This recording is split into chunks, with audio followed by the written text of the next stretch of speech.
Hello dear students, welcome back to the channel of doctor Gaurav Verma.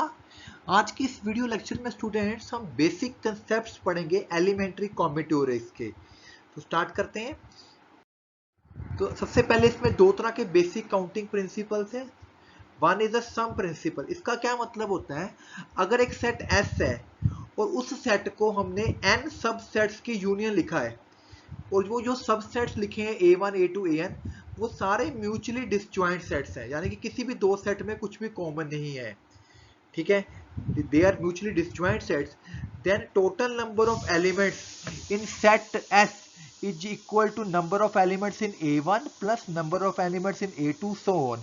यानी कि अगर एक सेट को छोटे छोटे सेट्स में हम डिवाइड कर दें तो total number of elements of S will be equal to their number of elements in the small parts. यहाँ पे शर्त ये है कि जो सभी छोटे छोटे सबसेट्स बनाए हैं A1 A2 N वो सभी म्यूचुअली डिसजॉइंट है। ठीक है, इसी चीज को हम इवेंट की फॉर्म में भी पढ़ सकते हैं, डेफिनेशन को, कि हमारे पास n इवेंट्स हैं म्यूचुअली एक्सक्लूसिव। ठीक है, जो फर्स्ट इवेंट है वो E1 वे से होती है, सेकंड इवेंट E2 वे से हो सकती है, तो टोटल चांसेस क्या होंगे E1 plus E2 plus En। ठीक है, आगे हमारे पास डेफिनेशन है कार्टेशियन प्रोडक्ट की। वो क्या होता है, A cross B। Basically pairs होते हैं A B। जो पहला कंपोनेंट है वो ए सेट को बिलोंग करता है, सेकंड कंपोनेंट बी सेट को। तो इन जनरल वे अगर हमारे पास एन सेट्स हो तो उनका जो कार्टेशियन प्रोडक्ट हो इट विल कंटेन्स एन टपलेट्स। इसमें एन पॉइंट्स होंगे, एन कंपोनेंट्स होंगे, A1 A2 AN। पहला कंपोनेंट पहले सेट का होगा, दूसरा कंपोनेंट दूसरे सेट का होगा, सो ऑन। अब सेकंड, पहला प्रिंसिपल था हमारा बेसिक काउंटिंग का सम प्रिंसिपल। दूसरा प्रिंसिपल है प्रोडक्ट रूल। अगर हमारे पास n सेट है फाइनाइट और उनका अगर प्रोडक्ट निकालना है तो सिंपली सिंगल सिंगल आइटम्स का प्रोडक्ट कर लो। यानी कि ऐसा भी कह सकते हैं, अगर एक इवेंट E1 वे से होती है, सेकंड इवेंट E2 वे से होती है और लास्ट इवेंट nth वे से होती है, तो टोटल वेज जो होंगे वो सबका प्रोडक्ट हो जाएंगे। ठीक है जी। तो बेसिकली बेसिक क्वेश्चन शुरू करते हैं करना। जैसे प्रॉब्लम नंबर 1 है, in how many veg can be draw a hot और स्पेड। जहां पे और आता है वहां पे हम सम प्रिंसिपल यूज करते हैं। तो आपको पता है इन डेक ऑफ कार्ड्स हार्ड कितने होते हैं, हार्ड 13 होते हैं। इसी तरह स्पेड कितने होते हैं, वो भी 13 होते हैं। तो और है तो टोटल वेज हो गए 13 प्लस 13, क्योंकि इन दोनों में कुछ भी कॉमन नहीं है। सेकेंड पार्ट, बी पार्ट, हमें नंबर कार्ड यूज करना है या किंग। नंबर कार्ड कितने होते हैं, कितने पत्तों पे नंबरिंग होती है, 36 नंबर पे नंबरिंग होती है। और किंग कार्ड मेरे 4 होते हैं, टोटल वेट इतने हो गए। स्पेड और एस, स्पेड कितने होते हैं 13, एस कितने होते हैं 3। 13 प्लस 3 16। अगला क्वेश्चन देखिए, example 2, in how many ways we get can a sum of 4 और 8 when two dice are thrown. अगर 2 डाइस फेंकते हैं तो 4 कितनी बार आ सकता है।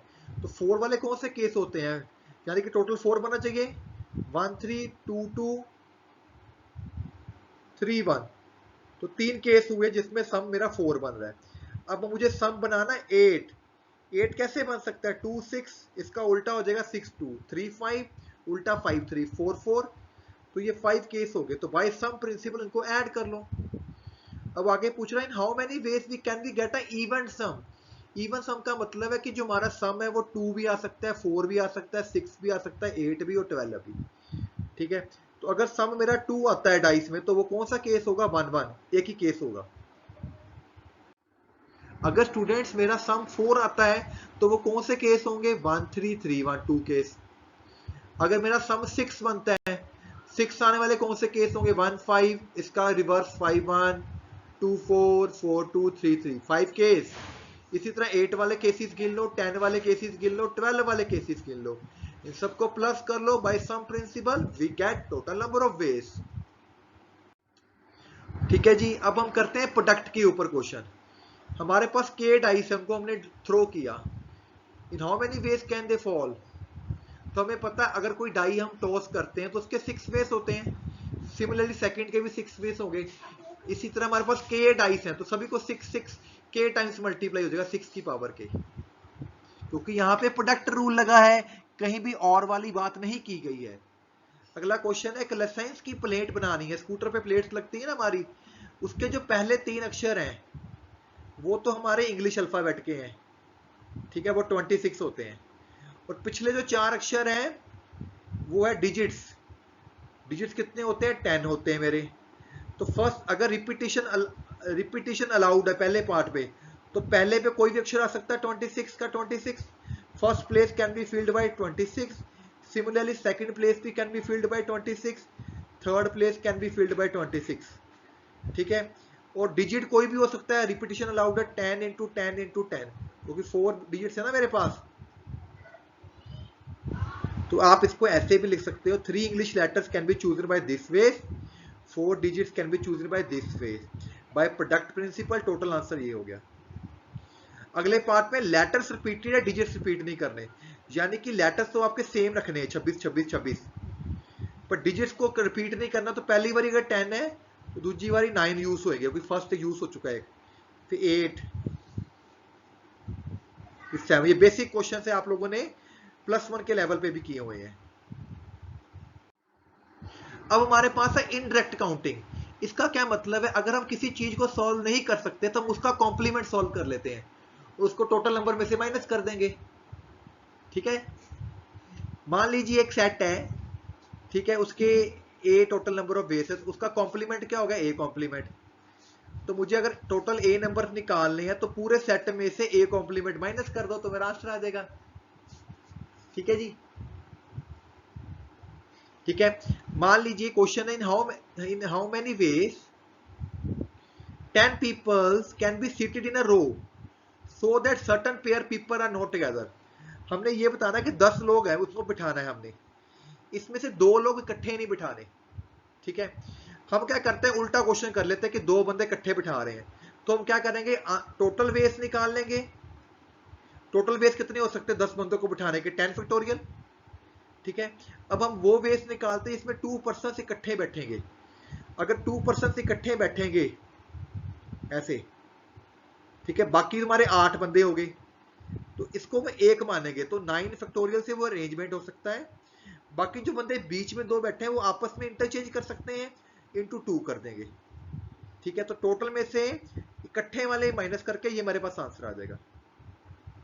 तो इसमें इनडायरेक्ट काउंटिंग का प्रिंसिपल है, इसका मतलब है जिस चीज को हमें निकालना है उसका उल्टा निकाल लो, उसको टोटल में से माइनस कर दो। अब अगला क्वेश्चन है, नॉन एक्टिव इंटीजर्स काउंट करो जो 10 की पावर 9 से छोटे हो और उन नंबर्स में डिजिट 1 आता हो।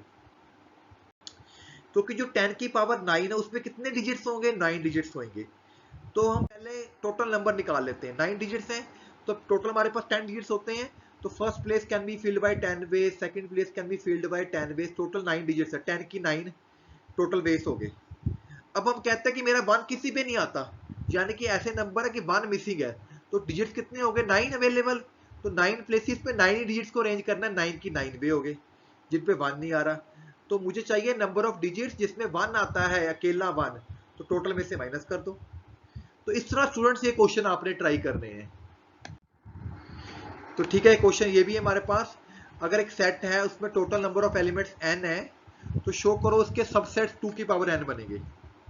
कैसे करना है, मान लो एक सेट S है जिसमें n एलिमेंट्स है, मैंने क्या किया, T इसका सबसेट ले लिया, और जो T सबसेट्स लिया उसमें इस तरह लिखा xi1 xi2 xir, और T को एक कॉरस्पॉन्डेंस किया हमने बाइनरी नंबर से जिसकी लेंथ n है। T की हमने कॉरस्पॉन्डेंस की बाइनरी नंबर से जिसकी लेंथ n है, और वहां पे 1 अक्कर होता है जहां पे i1 आएगा, बाकी जगह 0 हो जाएगा। यानी कि इस प्लेस के कितने वेस है लिखने के, 2 वेस, 1 या 0। सेकंड प्लेस के भी 2 वेस है, 1 या 0। तो n प्लेसेस के 2 की पावर n वेस हो गए। इसमें हमने क्या किया, 1 कॉरस्पॉन्डेंस यूज की है। ठीक है। अब ये परमुटेशन कॉम्बिनेशन के फार्मूले आप लोगों को पता ही है। अगर आपको n ऑब्जेक्ट टोटल है उसमें से r आपको अरेंज करने हैं, तो उसका फार्मूला होगा npr। इसका ये फार्मूला होता है परमुटेशन का, यानी कि अगर n थिंग्स में से आपको r थिंग्स अरेंज करनी है तो वी कैन यूज परमुटेशन। इसी तरह कॉम्बिनेशन का मतलब होता है अगर n ऑब्जेक्ट है उसमें से आपको r चीजें कंबाइन करनी है, कलेक्ट करनी है, उसको कॉम्बिनेशन बोलते हैं, NCR, उसका ये फार्मूला होता है।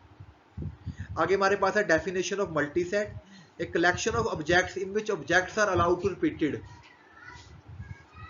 ठीक है। जैसे एक सेट है जिसमें 3 एलिमेंट A है, 2 एलिमेंट B है, एक C है, तो इसको ऐसे लिख सकते हैं 3 cross A 2 cross B 1 cross C, मतलब ए 3 बारी आ रहा है, बी 2 बारी आ रहा है, इसको बोलते हैं मल्टी सेट। इसका मतलब जो ए है वो 3 टाइम्स रिपीट हो रहा है, बी है 2 टाइम्स रिपीट हो रहा है, इसका मतलब A1 रिपीटेड R1 टाइम्स। इस तरह के सेट को हम बोलते हैं मल्टी सेट। आगे हमारे पास है concept R permutation. By R permutation का मतलब है we have to arrange R elements total out of set S में से, ठीक है। अगर किसी सेट मल्टी सेट में इनफिनाइट रिपीटिशंस हैं तो number of R permutation of S is KR।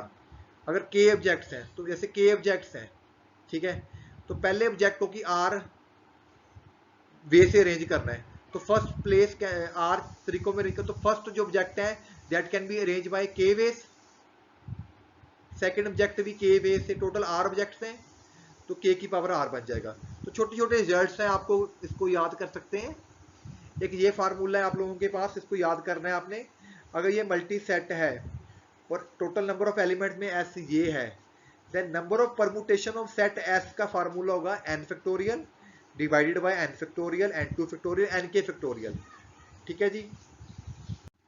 इसका प्रूफ आप लोग खुद याद करेंगे स्टूडेंट्स। तो जैसे क्वेश्चन है 23 बुक्स है, मैंने 5 बच्चों को डिस्ट्रीब्यूट करनी है, ठीक है, जिसमें से 2 बच्चे 4 बुक्स लेके जा रहे हैं और 3 बच्चे 5 बुक्स लेके जा रहे हैं, 5 तो ये मल्टी सेट में इसमें अरेंज कर लिया। 2 स्टूडेंट्स को हमने 4 बुक्स देनी है और 3 स्टूडेंट्स को 5 बुक्स देनी है, तो टोटल 23 बुक्स को अरेंज करना 23 फैक्टोरियल हो गया, जिसमें से 2 बच्चों को 4 बुक देनी है, तो 4 फैक्टोरियल रिपीटेशन होगी, डिवाइड हो गया। इसी तरह 3 बच्चों को 5 फैक्टोरियल बुक्स देनी है, वो रिपीट हो गया। और जो हमारे बुक्स देनी है वो 2 तरह की कैटेगरी में डिवाइड की है 5 में से, तो उसको 5C2 से मल्टीप्लाई कर दिया है, ठीक है। इस तरह क्वेश्चन कर सकते हैं।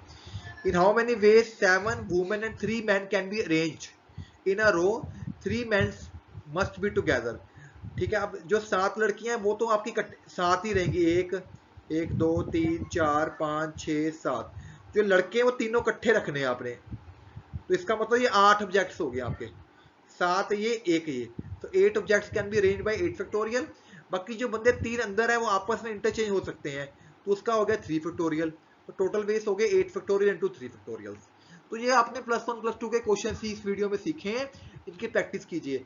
अगर मान लो आपको किसी ऑब्जेक्ट को सर्कल में अरेंज करना है n ऑब्जेक्ट्स को, तो उसका फार्मूला होता है n-1 फैक्टोरियल। तो बेसिक कंसेप्ट डिस्कस किए गए एलिमेंट्री के, क्वांटिटीज के। Thank you very much students.